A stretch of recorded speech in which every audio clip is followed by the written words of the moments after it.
أكاد من فرط المواعين أدوب بجد. بصوا، أرخص حاجة في السوق الليمون، الكيلو ب10 جنيه. جبتلي كيلو، قلت يلا هي حاجة والسلام، حاجة رخيصة في أيامنا اللي مش باين لها ملامح دي. نطلع كده، ملكوش دعوة، دي شباشب يا جماعة عادي. الحلوين قاعدين بيضربوا سندوتشات بيض بجبنة عادي. نخش على الكبيرة، واحد اتنين، بسم الله. اخ يما، طبعا الأوضة عايزة تتوضب. احنا بالليل بقى إيه، بصوا انا هوريكم المنظر الخرافي بالليل. هنشيل اللحاف وتهبديه في اي مكان. بصوا بقول لكم ايه، عشان بس ما اضحكش عليكم ونضحك على بعضينا، خلونا نقول كلمتين كده، كلمتين حق يعني. احنا بنطبقش الفرشه، بننام ونصحى زي ما انتوا شايفين كده اهو. مكان الدخله بتاعت الكونجر جواه يعني. بصي بص اخواتي بيخشوا على طول فيها كده كده، هم بيفركوا وكل شويه داخلين الاوضه نايمين ومتغطين. طب انا اخدل دراعاتي بالتطبيق ليه؟ انا واحده صاحبه مرض، عندي الغضروف، ظهري بيوجعني من الحركه الكتير ورجلي بتوجعني وكل حاجه. لما اطبق البطانيه هتيجي تشكرني؟ لا مش هتشكرني، ظهري هيوجعني. فاحنا بنسيبوها كده، خليه يخشوا يضغطوا ويناموا وينفضوا مكانهم. بس مرقد الجحش، بس على كده. طبعا ايه، هنغير الملايات. مش هجيب لكم بقى واحنا بنغير الكلام ده. زي ما قلت لكم قبل كده، انا مش عارفه ايه الاستفاده ان واحده بتغير الملايه تجيب لنا وهي بتشيل الملايه وبتحط الملايه وتوطي وتقوم وتقعد وتنام وتقوم. واحنا مالنا يا ستي، ما تشيلي الملايه بتاعتك وتغيريها بعيد عننا. ماشي. وهنروق الاوضه زي الطين، كلمه طين دي قليله. ماشي. الدولاب مفتوح، منا معلقه الجدول على الدولاب علشان خاطر ما تنساهوش. فهنروق كده، في حاجات كتير مرميه في الارض هنشيلها ونظبط الدنيا. وبفكروني الفيديو الجاي احكي لكم قصه الاوضه دي كانت عامله ازاي وبقت ازاي. ماشي. بعد ما نروق الاوضه هوريكم الدنيا بره بالليل، هصور لكم بقى بالليل وبالنهار المنظر السينمائي ده بالليل وبالنهار عامل ازاي. بصوا يا اخواتي، بصوا يا صاحبتي انت وهي، بصوا حطيت لهم توم وجيري. توم وجيري اهو، فرشته لهم. ماشي. وزي التكعيبه بتاعت البطانيه زي ما هي، ما طبقتهاش، هتضلمها مطبقاها. بصوا بقى، خلوا بالكم ما تيجوا تدهنوا الشقق بتاعتكم.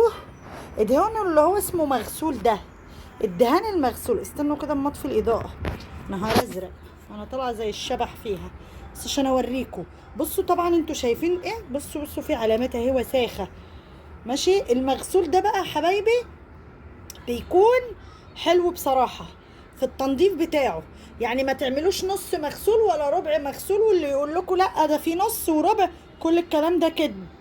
لازم يكون، انا معرفش ده اسمه ايه اللي بيتغسل ده، معرفش اسمه ايه، بلاستيك ولا قماش ده، والله ما عارفه اسمه اللي بيتغسل ده. قولوا لي كده اسمه ايه، بلاستيك ولا زيت؟ المهم ده بصوا سهل، ده سهل خالص. انا بجيب حته كده، حته، استنوا بصوا اهي الوساخه اهي، هي مش باينه بس في وساخه هنا اهو، انتوا لو تلاحظوا. بصوا بالحته اهي، والله حته مبلوله ميه بس اهو. بصوا اهو، استنوا همسحها وهوريها لكم. بصوا يا صاحبتي نضفت ازاي. كانت الاول مبقعه، هو في التصوير كمان مش باينه، بس هي نضفت. احنا جربنا اللي هو قالوا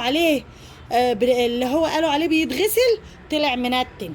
جربنا اللي قالوا نص مغسول، طلع منتن. ده انا معرفش اسمه ايه، بلاستيك ولا زيت اللي بيتغسل. يعني لما تيجوا تدهنوا اللي بيتغسل حته بميه وامسحوا بيها، بس على كده.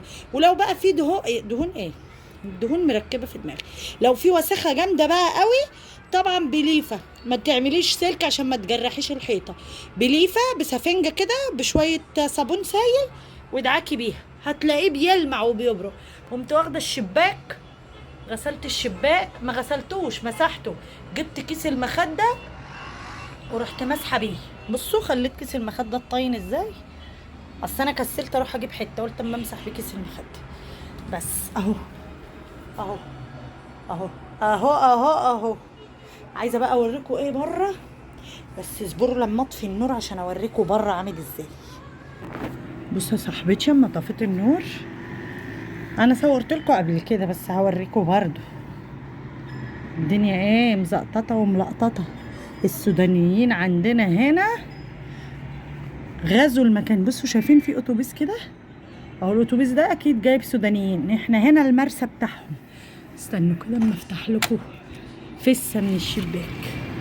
اهو بصوا، اهو الاتوبيس ده جايب سودانيين بينزلهم. احنا بينزلوا هم في الحته دي، ينزلوا هنا بقى وينتشروا بقى ايه، يروحوا بقى لبعضيهم. ايام الحرب ده ولا اللي كان في السودان كانت الحته دي مبدوره اتوبيسات. يا لهوي كان اليوم العالمي. ماشي اهو. النبي حد يقول لي يا جماعه المجرى دي بتتنضف ازاي، عشان انا طلع عين امي بدل ما اجيب الخرطوم وبهدل الدنيا بيه. قولولي بتتنضف ازاي؟ بلور؟ ما عندناش بلورات. انضفه ازاي؟ بصوا في حاجات واقعه مش عارفه اطلعها، مش عارفه اطلعها دي. عرفوني يا اخواتي، اللي يعرف يكتب لي ويقول لي. عايزه ايه الست ميرا؟ وطبعا ايه دلوقتي هم هيتاهلوا حاضر للنوم عشان هاتي، علشان خاطر خلاص الساعه ايه داخله على 9 وكده كفايه قوي. مش عاوزه مدرسه. لا يا روحي هتروحي المدرسه. ممنوع. يلا يا اخواتي هنيمهم بقى واشوف اللي ورايا بقى ايه. لسه بقى عندي كم مواعين ممنوع. حاجة اللي كده. عنده مدرسه يا اصحابي ما يروحش. صح، ما يروحش يقعد فاشل. ايوه انا ما بحب ابقى فاشله. طيب يلا عارفة. قولي لهم بقى باي باي يا ميرا علشان ايه يروحوا يناموا هما كمان. يلا لا مش هيناموا، هيقعدوا يمسكوا التليفون. طب لما نشوف. يلا اخواتي بقى نشوفكم في شجعوني. فيديو تاني. يلا مع السلامة.